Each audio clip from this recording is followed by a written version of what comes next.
It's a giant leap for a country 80% of whose military hardware is of foreign origin. India on Saturday attempted to put itself on the path of self-reliance by beginning the assembly of a 40,000-ton indigenous aircraft carrier at Kochi. So what's the big deal about this indigenous aircraft carrier which will be built here in these docks? Well, this will herald the arrival of India as an expeditionary power capable of launching airstrikes 8,000 nautical miles away from its shores. And all this muscle will be Swadeshi.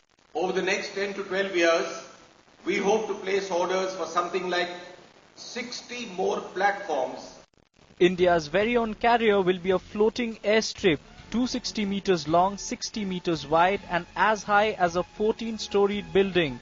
From its 2 takeoff runways, it will be able to launch as many as 30 aircraft on the high seas, including MiG-29K fighters and the light combat aircraft.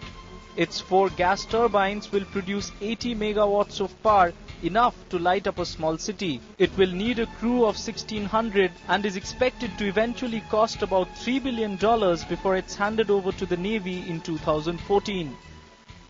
Over 875 of these blocks have to be welded together to make up India's first indigenous carrier. Ahead of the polls, putting his stamp on this carrier on his home turf is Antony's last hooray as Defence Minister.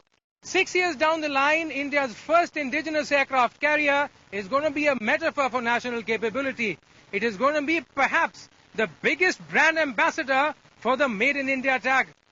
With camera person Praveen PS from Kochi, this is Vishal Thapar.